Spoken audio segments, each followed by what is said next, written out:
Welcome back to Roll the Dice podcast, the last dance of the 2026 World Cup. 48 nations entered, 2 giants remain. Spain, the tournament's metronome, crisp, controlled, devastating when the gears click. And Argentina, the internal drama queens of world football, a nation that doesn't just play the sport, it feels every second of it in its bones. This is the final edition for Roll the Dice, but not the final edition for Roll the Dice podcast, but the final edition for the World Cup. It's the lament of a football fan. The ecstasy, the outrage, the storylines that shook the tournament, and the moments that will echo for years. It's Spain versus Argentina. It's destiny versus defiance. Let's roll the dice one last time on the 2026 FIFA World Cup. Troy, how you going? And can you give Daniel a bit of a cuddle? Oh, I'm good, mate. Welcome back, Daniel. We missed you at the last episode, and it was probably one of our worst, mate. So it's good to have a bit of class back in the discussion tonight. And it's been a long tournament, but yeah, hasn't it heated up in the last couple of weeks? And I'm sure we'll touch on some of that. But yeah, great to have you back on tonight, Daniel. Mate, I appreciate you having me back on board. However, you probably don't want me on board considering the foul mood that I'm in. And I've had quite a few welfare checks today. Actually, one from your sponsor, Tony Perino Engineering, who actually reached out. What a man! Yeah, so what a man. Well, mate, I'm sure we're gonna. I'm sure we're gonna. Yeah, and I'm sure we're going to touch on England's demise. I'm sure Paul's got a couple of things up his sleeve. Yeah, well, the baseball bat. What was the result? What happened? Oh, come on. Probably the same thing that happened to your Magpies, mate. They fell apart. Hey, at least we know it's not coming home. Yeah. I'll stop singing that song. At least we're under no illusions. So, look, it's there. Look, England did everything that we thought they lived up to their goals, or our goals anyway. They lived up to the credentials. They did exactly what we wanted them to do, and that's to bow out in spectacular fashion. It just wasn't a penalty shootout. That was just a disappointing thing. Are you sure you're not Scottish? I've got to say, I've checked, and no. No, look. No, that was shit. Okay. Yeah, look, England certainly got exactly what they deserved. I'm not sure what questions you've got planned tonight, but up until the 50th minute, England were very good actually, and then decided that they were going to park the bus and play for a 1-0 result, and it was never going to work. So I think in the end, although I have got some strong opinions on some parts of the game, on the day, Argentina deserved to win. Do you remember the year? Remember the year that City, Arsenal, Chelsea, and Liverpool were down to the last few games to fight out for the title, and United weren't in it, and I struggled with trying to work out who I wanted to win the title out of City, Arsenal, Chelsea, and Liverpool being United. None of those. And as it turned out, it was City, Brentford. As it turned out, City won. And I thought, you know what? Yeah, that wasn't too bad. I don't feel too bad about that one. That's how I felt today, because going into it, I really didn't know. Yeah, I didn't care, but I didn't really know who I wanted to support in the whole thing. Look, there's no way I wanted Argentina to get through, but I certainly wanted to see England bow out in spectacular fashion. So one of them didn't disappoint, the other one did, and all I can say is, there's the colours we're going into, a bit of white and whatever strip they play in. The whole world's on Spain, aren't they?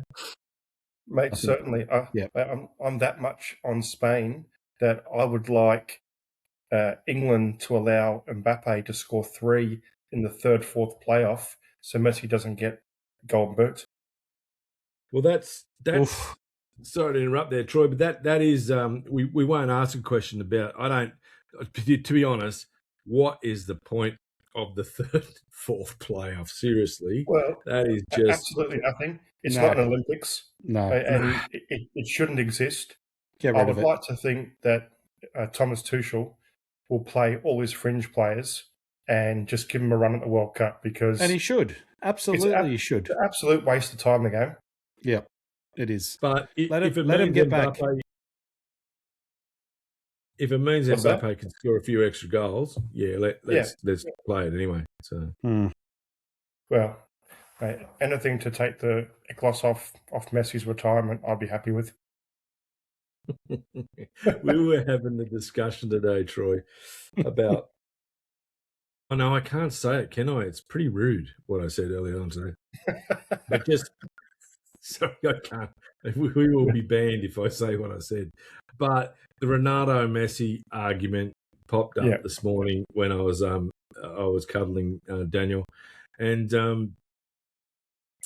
I just sat there and went, you know what? For all of Ronaldo's all about me issues over the years, honestly, I can deal with that. I just can't deal with the world and Messi, and I just can't deal with Argentina, to be honest. I think where we got to was you have to give Ronaldo the credit that's due, because he fights against everybody. Everybody supports what Messi does, but he's fighting against all the propaganda, like referees, like everyone, as well as fucking playing the game. And he still loves himself. How good is that? Yeah. But he's certainly not insecure, put it that way. No. Money does that. Did we all see, what was it, in 1998 when Beckham got sent off for, I think he just flicked Simeone's leg and was given a straight red, costing England the World Cup. Now, did we all see the elbow from Fernandes on the back of Anderson after 3 minutes? That wasn't even looked at. Now, granted, going back to what I said before, Argentina overall deserved to win the game purely because I thought England's tactics in the second half were appalling. However, there's a question that needs to be asked. Why wasn't it reviewed? It was a free kick, so that they obviously saw it. Was it just me that saw that? And I don't know if we're going to touch on it later, but the officiating in this World Cup's been atrocious. Some of the decisions are beyond questionable, and with the technology we've got these days, you're scratching your head. But it's FIFA. Yeah, Sepp's got to be there somewhere. Yeah, I couldn't believe that they allowed Simeone to have a dozen fouls in the first 20, 30 minutes, just kicking people, and then England got the first yellow card. It was insane. It's crazy. Yeah. As a referee should just go out there and stamp his authority straight away. It says, let's play football, boys. Forget the bullshit. Couple of early cards, soften them up a little bit and just let them play football. Well, it would have stopped everything early on. Yeah, but they're about 10, 15 years too late. Like, this rubbish has been going on for a long time. There are more like, it's like watching the AFL where they're all jostling for the mark. When a ball gets put ahead or puts in the air, they're all jostling for it. They're all holding each other, and none of that's seen. Like, come on, it's crazy because what happens in the box now it's crazy, and it's probably escalated in the last 12 months, especially with the way Arsenal played this season. Like if that happens in the outfield, it's a free kick. Well, what's the difference in the box? Yeah, I was actually going to say, do you watch AFL, Paul? No, that's how I remembered it. That's how I remember it. To be honest, not there either. Geez, I'm bitter about a lot of things at the moment. Anyway. You better roll the dice, mate, or talk about our sponsors or something. Or something, just to pick it all up. Lift the game. Hey, listen, let's go. I'm putting the dice down this week. Oh. I'm going to go 1 through to 6. Okay. How's that? We're Roll the Dice Special Edition World Cup Final. I'm going from 1 to 6, and and we'll start with number 1, and that's sponsored by Smart. What do you guys call yourself again? Clearly, they're not paying us yet. Track Intel. Oh, it's me. I thought you were going something Daniel's involved in, but you're out. You're out. Your shares are coming back to you, mate. Track Intel, where you can lose some. No, sorry, where you win some and lose more. Where you win some and you can lose some more, and you could probably win some more with Track Intel. How's that go? Is that responsible? Oh, you're not selling it. I think I'm going to have to take over dealing with the sponsor stuff, put that on the website and the business card. Woo.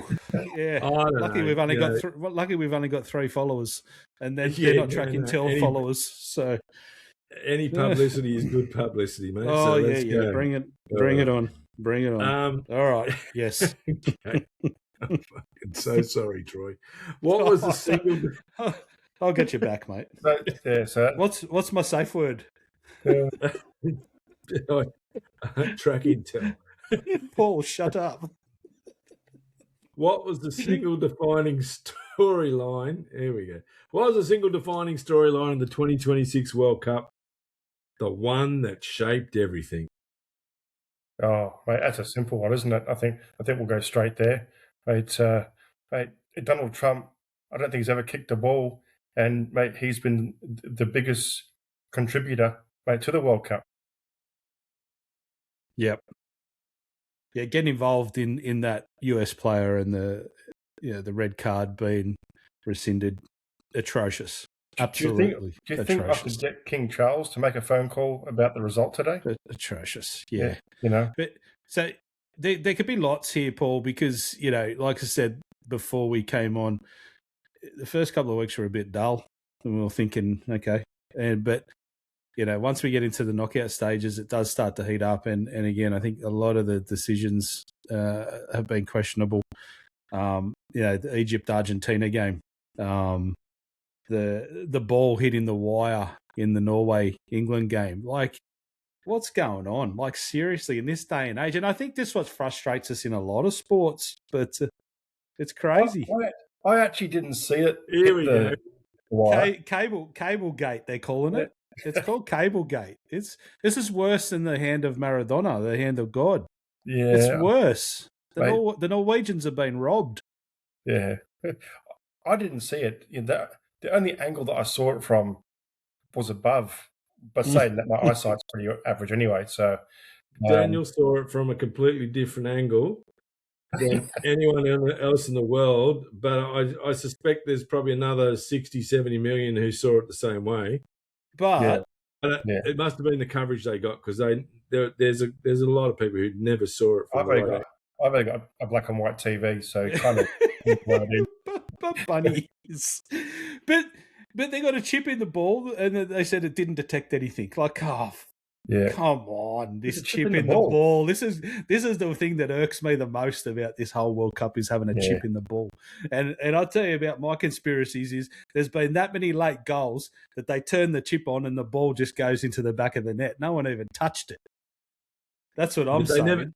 They never factored in the program for overhead cabling for the chip in the ball.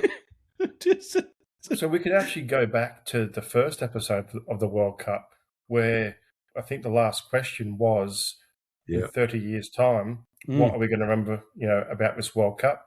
And I think I said something along the lines of, it won't be the football. Yeah. And hey, Donald Trump's helped me out there, mate. Yep. He has. Mate, I was gonna go to there, but you did it all by yourself, Daniel. So, but I agree, you did pick it, and exactly what we said. I think, I think that's probably the single defining storyline. Unfortunately, that dickhead got involved, and Granted, what it did do is it tarnished the game. It just made sure that America on the rest of the world has been indelibly stamped as the biggest dickheads this world will ever see. I can't fathom that there's a part of America that is just totally embarrassed by all this, and they've got no way of getting out of this. Look, granted, for me, I didn't think it was a red card. So, I don't. That's because you watch football from a different angle. Yeah, with the eyes closed. Now, but I didn't think it was a red card. However, if you go back to the first game of Argentina, there was the exact same situation with a fella I'm not sure that you're familiar with. His name's Messi. We did the exact same thing, and it wasn't even looked at. It's just, I think Troy said before, the officiating with this World Cup has been the worst that we've probably ever seen. Yeah, it's horrible. And look, my thoughts about Messi has always been that I don't blame Messi. I blame the defenders from childhood all the way to him playing now, that not one person has taken him out of the game, which absolutely stuns me. Is he that good? Yeah, if I played against him, I would have fucking done him in the tunnel before he went out. Yeah, I agree. I totally agree. I just don't think there's been enough park footballers attacking him. Yeah, you know what? There's one player, and we'll go back to a bit of Manchester United now when we played Barcelona, I think, in the Champions League final.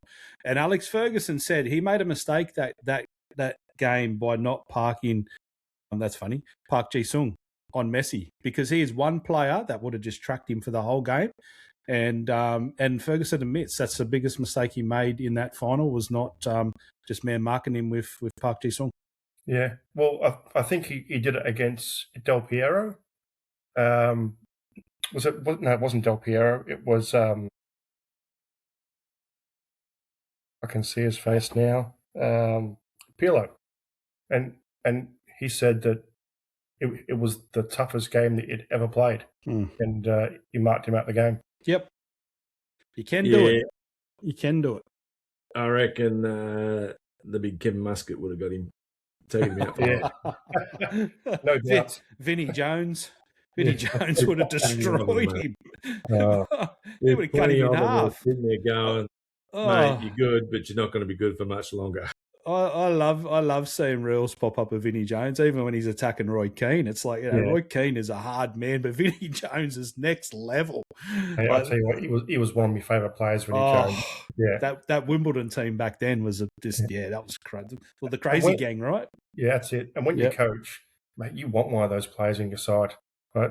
Even if it's for 10 minutes, you just want one of those players that just stamps their authority and says, "Hey, mate, you're in for a game today." All right, let's go on to number 2. It's brought to you by Feel Good Collective, Sydney's newest, hottest and safest gym on the North Shore, based in Roseville. Get on down there, 80-90% female membership. It's a safe place to train and a wonderful new way of training. This one could be fitness passport, Paul. Eh? Do I take fitness passport there? Well, mate, yeah. Is there any discounts for like Roll the Dice followers? Like anything? You got not yet. Our sponsors are getting a cane in this week, aren't they? I want a Feel Good Collective hoodie or something to wear on the show, mate.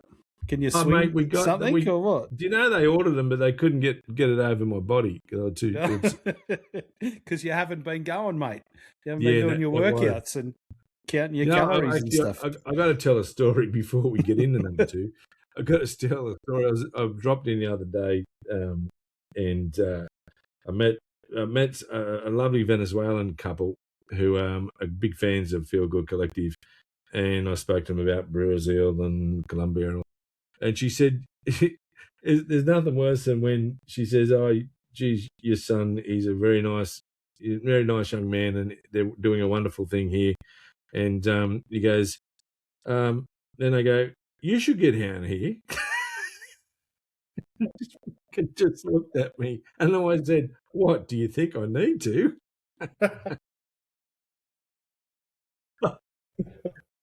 I should.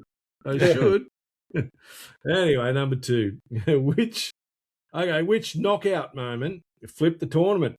The turning point where everything changed. I'm going to say Norway beating Brazil. That did change the trajectory of Brazil could have been playing England. England could have went out earlier. We could have ended up with a Brazil-Argentina semi-final. I think that's, there's that one. There's the penalty shootout. There's a penalty shootout with Paraguay and Germany, in the first knockout stage. There's been a couple for me. Yeah, obviously that Paraguay game, that was a complete shock. And I thought Germany were a pretty good side, and my smoky said have them go out early. Did we overestimate Germany? When you look back at it now and go, mate, every team I said was going to do something, mate, got bowled. Yeah. So when we get our prediction for the final, look out for the person I picked. So could we say that the knockout moment that flipped the tournament was every time Troy picked the team? Yeah, it doesn't need to actually be about the World Cup. It's about me and my predictions because, atrocious. Do you know which one survived though? Argentina, Spain, and Spain. Yeah. We'll talk about them later. You went hard on Spain. They've been extremely good. I hadn't watched all of their games up until the one the other morning, and they were just relentless. To actually come through and play. I think I saw a stat saying Argentina, the first side of a top 15 ranked countries in the world, was England. Everything else was outside the top 15. But Spain have beaten and knocked out the likes of, France, Belgium, a heap of top ranked countries. And if you go through all their results, only conceded 2 goals. I just don't see Argentina scoring that many. No, they started the tournament slow, but they've definitely kicked in the gear now. Yeah. And we'll be able to double down on all that later. I'll just throw one thing at you. Capo Verde drew with Spain and drew with Argentina. So should we give them third? You know what? The game against Argentina, that was a cracking game, and I actually thought that they were going to get them. It was, they surprised me. Really surprised me. Are we impressed with Argentina, or are we, have the results just favoured them? Let's take that into the next question, because I know what the answer is going to be. All right, let's go to number 3, and that was it's brought to you by the probably the world's maddest football fan in Tony Perino, and that's Tony Perino Engineering. Who wouldn't have a clue what's going on in the football whatsoever. But hey, what a champion bloke. Turns up when your fleet's down, he'll be there on time. He'll get there in the middle of the night. He'll do whatever he can to get your fleet going. It's Tony Perino Engineering. Good guy. looks after you, helped me out with the reg out today. Done well. Fantastic guy. What was the biggest controversy on or off the field, and how should fans actually feel about it? I think we've actually spoke about a few controversies. I think it's pretty hard to actually pick one. I certainly think, obviously, the suspension of the red card was a controversy. I think if you look at the England-Norway game, obviously I didn't see it, but the spider cam being hit, even the disallowed Norway goal. I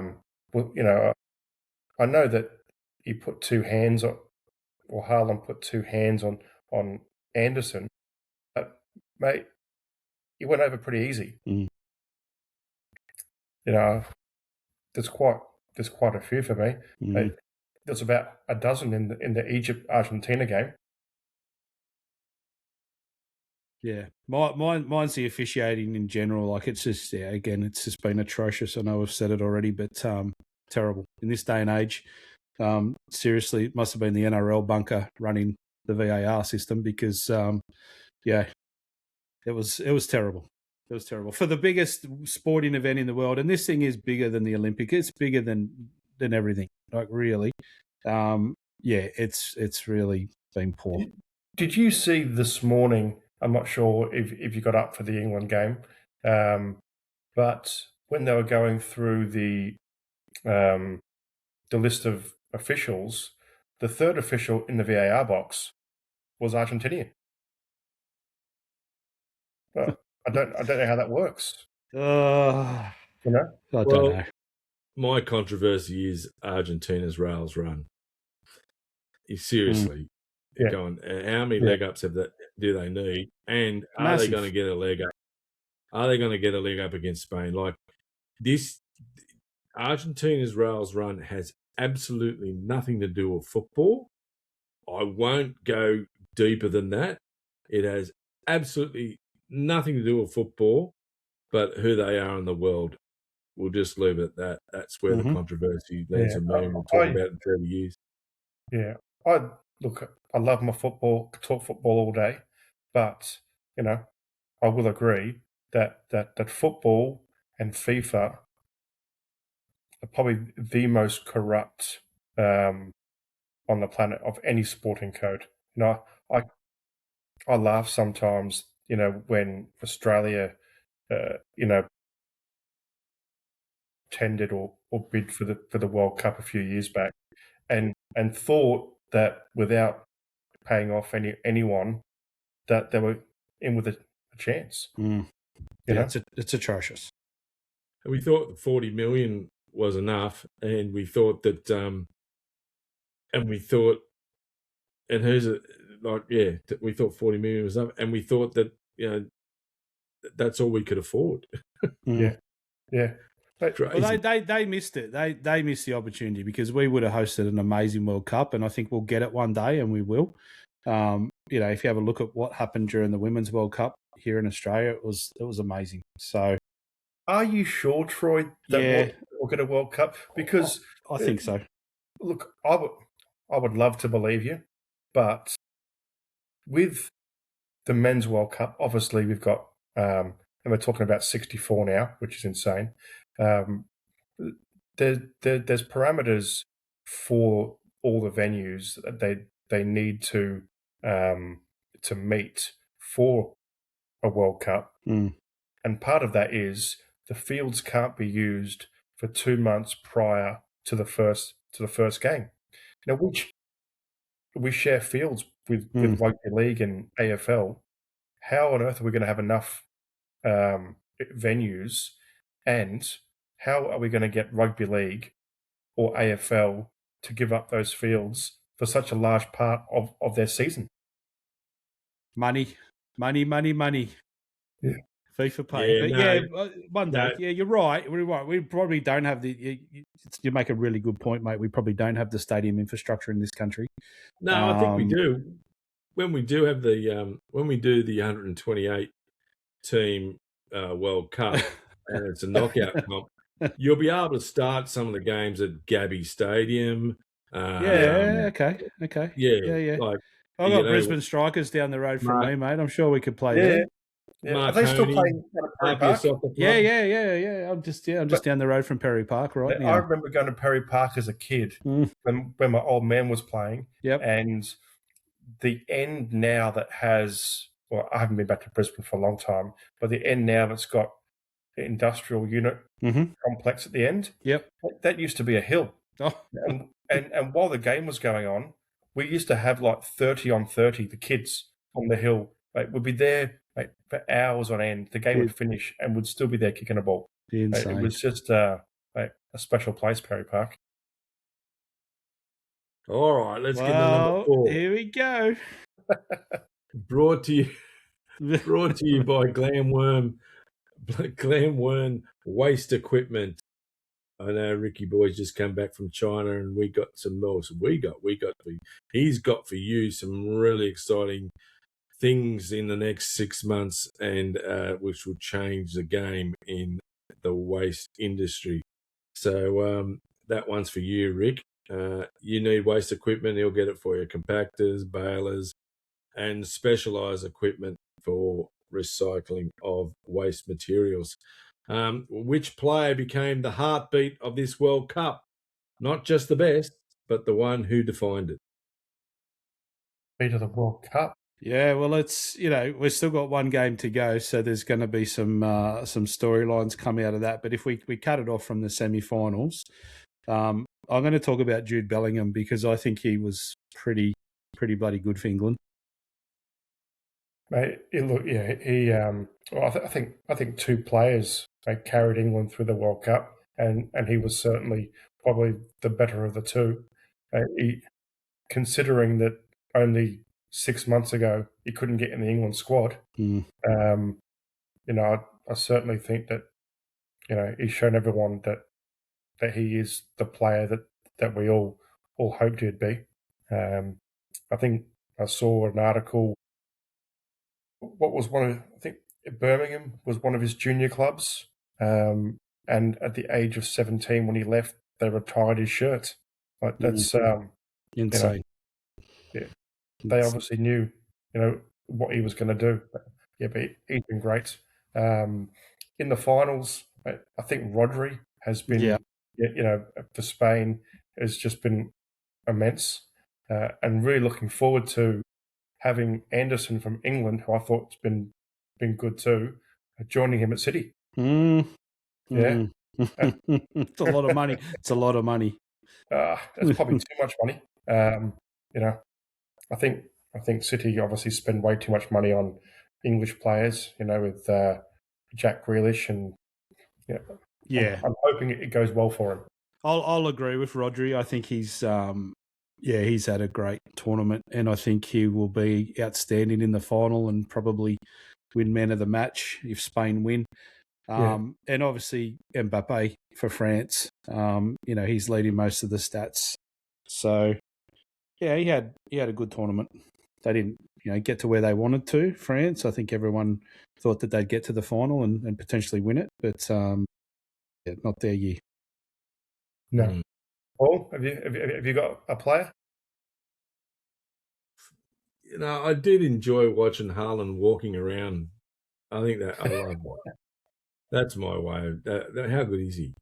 He is good, and I did say that. Just get him the ball, and he'll score 9 times out of 10. Did you see what I liked about Norway when I watched them, and I did watch Norway a couple of times, is together as a team they were bloody good. They were really good. They worked hard for each other. Maybe having someone like Haaland in that team lifts those guys, So I was really, really impressed with them and happy that they got to where they did. I had a conversation with somebody, couldn't tell you even who it was with, right, about the Australian squad, and I compared them to Norway. And if you put Odegaard and Haaland in the Australian side, we probably go, the Aussies probably, get into or deep into the knockout stage. I just think that having match winners in your team and someone that can dictate play, is at the highest level. It can get you a long way.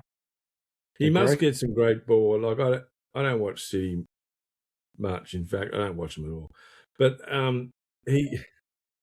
he must get some great ball in, because his expectations of his team, like his expectations for them to thread the needle for him. You thread the needle and I'll score. Like he's got no doubt he's going to score, but he's expecting them to thread the needle. And there was many times where he's just holding his hands out going, you were supposed to put the ball there. And I've looked at him going, mate, there was probably not even a split second in a decision being made to get that ball to him. It's just, and that's what showed me how good he was, or he is, because like you have to be better than him to get the ball to him. That's probably and he didn't have a great back end of the season in the Premier League. No. He didn't have a good, but yeah, he definitely turned around some form in the World Cup, and yeah, it was good to see. Yeah, mate. Look, go on, Paul. No. I was just going to say, he's an out-and-out goal scorer. He's going to be missing in games, but he just knows where to be, and you can't teach that. That's just instinct. Yeah. Look, I have dabbled in coaching in the round ball game, and I've coached some under 11s teams and under 6s and under 5s, and been around a little bit of it, and it's like watching an under 12s or under 13s centre forward playing. I only want to score, and I'm not getting back in defence. Yeah. However, he does get back in defence. I'll give you that. He does. Yeah, he does. I liken him, to a story that I heard. I think it was from. It was definitely rugby league, because it was about Wally Lewis, and they were talking about. I think Andrew Johns was telling the story, and he said, "Oh, you didn't touch the ball very often," and he said, "No, I just used to float around on different sides of the ruck, just looking to see, areas that I could expose. And when I wanted the ball, I got the ball, and it was just." And I think Andrew Johns said it changed the way he looked at his game as well, where he didn't have to be on the ball all the time. You just needed to identify a weakness, or an opportunity, and then you have to take it. That's it. And that's what Haaland does. That's why he's the king. That's what Messi does. The king. Yeah. And Ronaldo in his prime was the same. I used to use a stat to my kids that I used to coach, and it was something like Ronaldo would touch the ball less than 2 minutes in a game. Right? Everything about Ronaldo was what he did off the ball. And he put himself in the position that when he got an opportunity, he put the ball in the back of the net. So that's space. Yep. Isn't that the 100%. Game? That's the game, isn't it? Find space. Yep. Yeah. That's it. Find some space. Yeah. All right. Number 5. What off-field feature, the crowds, the travel, the host cities, the atmosphere, I don't know anything about that stuff, but what off-field feature do you think the people will remember most? Have you spoken to anyone who's come back from the World Cup since Australia got knocked out? I haven't yet. I'm catching up with someone tomorrow, actually, who went for the World Cup, so I haven't caught up with them as yet. But I think the supporters every World Cup are outstanding. It's probably been highlighted more this World Cup than any other World Cup, and I must admit, mate, the Scottish support particularly well. So I've enjoyed watching them. Obviously, everyone's seen Norway and their supporters all rowing home at the airport. That was quality. But I love watching the supporter groups. Even when I used to go to live games here, I would go for the game and the atmosphere, and then go home and watch the game, because you don't watch the game while you're there. Yep. Mr. Western Sydney Wanderers over here. Hey, what about you back in the day? Hey? You used to go for your marches? Yeah. So I think the supporters for me are always a highlight of the World Cup. Yeah.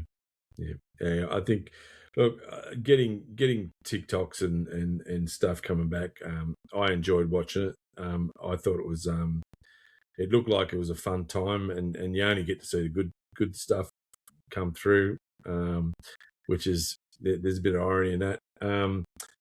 Just watching the Australian fans walk into Amart on the way to the last match and announcing they're walking into Amart, and then they're walking out of Amart, and then Australians saying that they're going to get deported. I mean, it was Aussie gold, wasn't it? The way the Australian supporters carried on.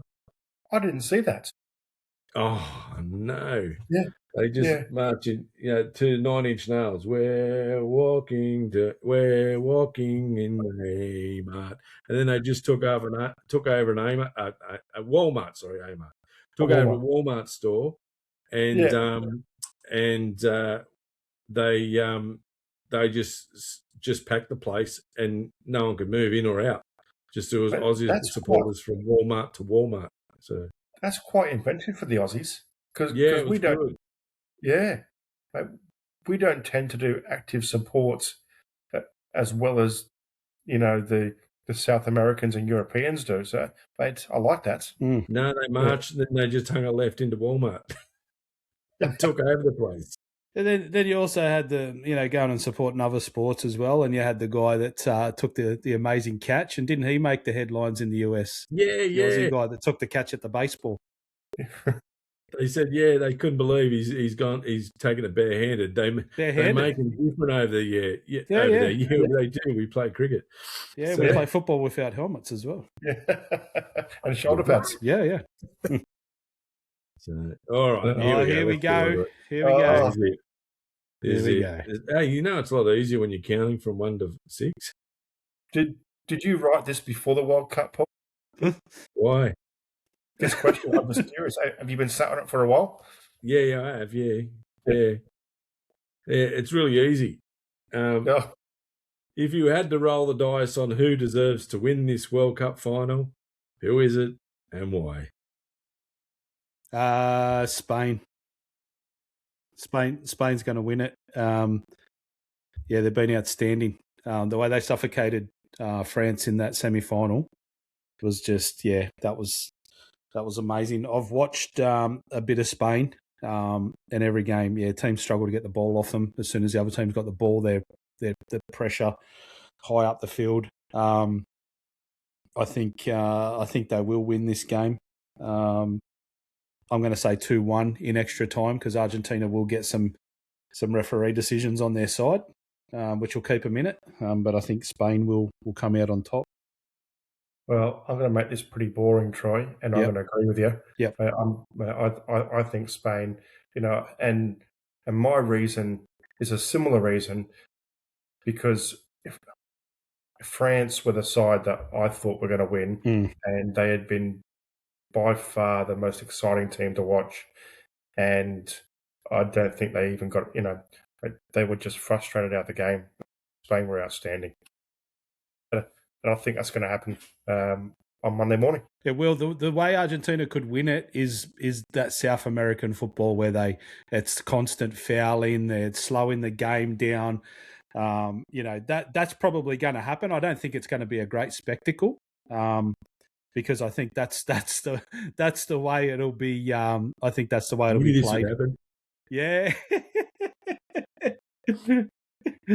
It's only people that watch it on YouTube that are going to see that, right? Yeah. Spotify, they would have no idea what we're laughing about now. That's good. That's the best part. Give it about 30 seconds. I've just sunk Spain. They're not going to win it. Argentina will lift the trophy, and because I've tipped them. Yeah, I'm. The question was about who deserves to win. I think they deserve to win. I don't think Argentina deserve to win. No, they don't. Because of just the rails run they've had. I'd like to think Spain will do a job on them as they did to France and everyone else that has come before them, because that's what Spain have done, haven't they? They've just slowly done a job, except the world beaters Capo Verde. They'll 3-0, and let's hope Argentina don't come back. They've obviously got a good federation as well, Spain. They must have their shit together, because they've been strong for a long time now, and their women are strong as well. So to get two teams, potentially winning the World Cup in the last couple of years, that's the foundations of what they're setting up in their country. I think just to touch on that, Troy, that's and it's something that Australia and some of the Aussies had come out and said after our campaign, is that we haven't got a football identity. Spain do, correct? And they have a system that they play, and it's not the coach that comes in and changes that system. He comes in to implement the same system that they've always had. Yep. And they haven't got, I wouldn't say they've got superstars in their side. They've just got great footballers that fit into their system, and they do it really well. Yeah, and there won't be too much of that on the field, because they can all understand each other out there, can't they? It'll all be in Spanish, won't it? Isn't that the deal? I think that covering your mouth being a red card is the stupidest fucking rule. I just, I don't understand. You used to do it. Understand. I think there's bigger issues in the game than that. Yeah. So, yeah. But yes, mate. Yeah, there's another controversy for us. I mean, we could have spent a lot of time on a lot of things. The thing about this World Cup, it goes on for a while. You do get a bit tired near the end, but funny enough that on days when there's no games, you wake up and you feel a bit lost, because there's nothing no score to check, or there's no game to put on, or it's funny. That's what happens with big sporting events. You feel lost, and all of a sudden it's over and done with for another 4 years. But I think,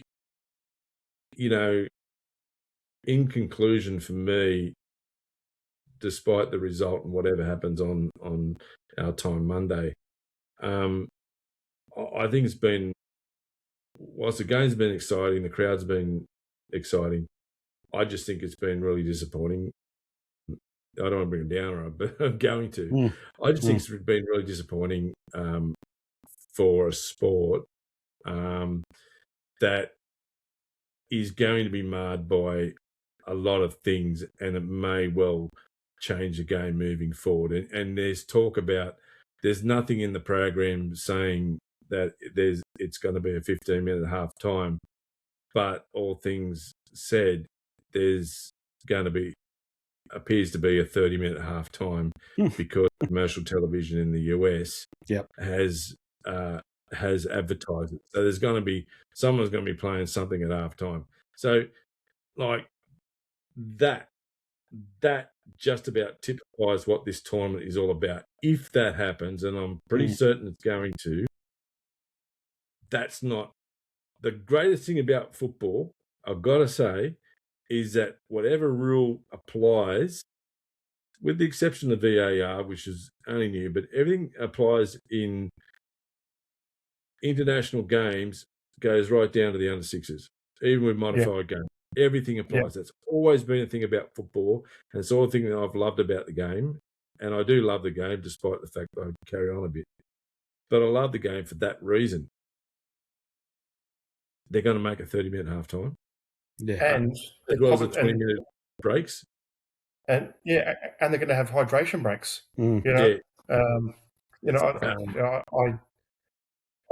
If that happens, it's going to ruin the game. Well, I think they've ruined the game. They've probably ruined the World Cup moving forward, because it's just going to be the spectacle. It's become, and you can say, the crowds are big. You can say, the audiences are big. You say, yeah. Look, but let's get real. The same old teams got to the finals, which is that's great, but they deserve it. But it's the same old, but just with a bit of pizzazz now. And I don't know where it goes forward. Troy, you said will Australia ever get a World Cup? Well, do we want one, or would we prefer to stick? Do we prefer to stick with the Asian Cup? Because honestly, why not? You've said it before. Bring the Asian teams here. It's a hell of a tournament, and we get to compete as well. And it's getting better and better. Yeah. And that's only next year. Yeah. Which I don't understand why it's next year.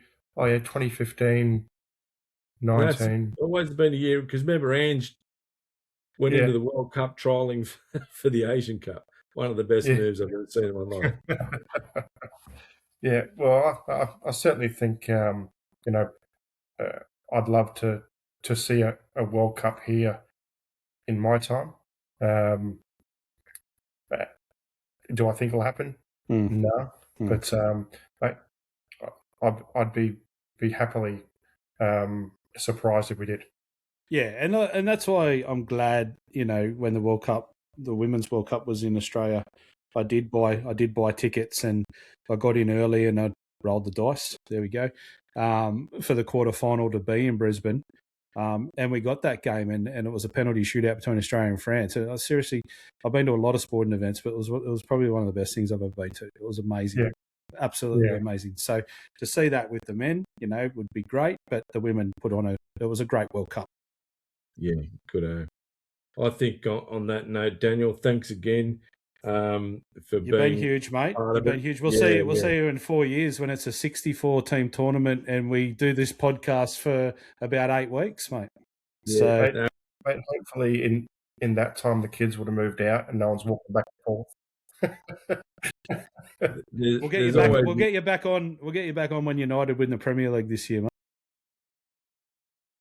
There's always the Unadata Invitational tournament that we could comment on. It's an absolute pleasure being on board, lads. Mate, I've thoroughly enjoyed it, and mate, I can't wait to see who you guys get on next and what you have coming up. Oh, brilliant, mate. Thanks for your support, bud. We really appreciate it. All right, now listen. Follow us on Instagram, TikTok, YouTube, Spotify, and Apple Podcasts, and anywhere else you can get us beautiful looking men to entertain you. I've had a great time this last 6 weeks. It's probably been, hasn't it? And we've managed to be able to have a rest in the meantime, which has been good for us. We are moving forward with some guests. We keep saying it, but we are. The guests are going to come on. They're starting next week, and we'll make a big effort for it as well. I will improve my support of our sponsors.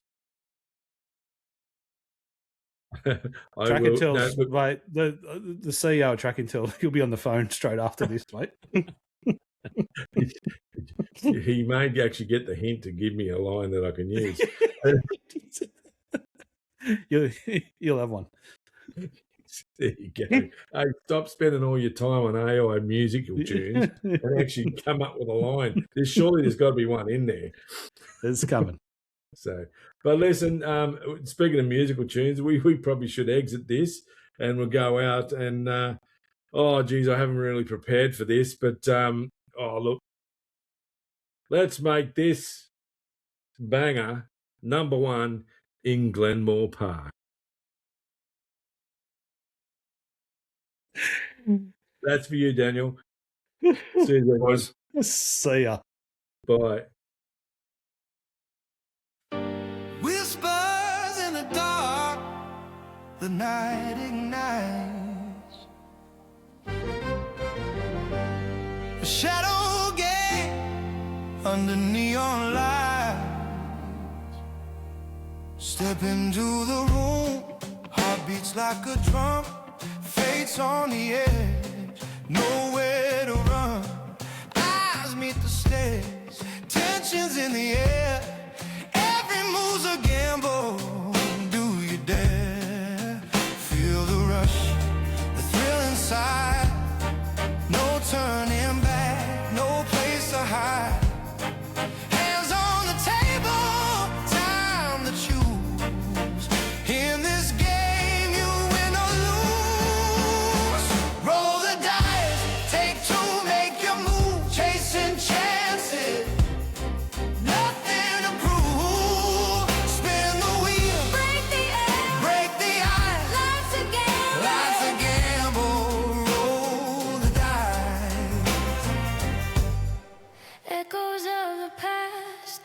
lessons learned in pain.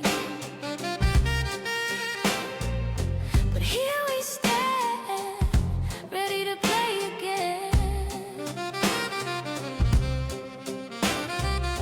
Second chances in the midnight glow. Will you stay or will you go?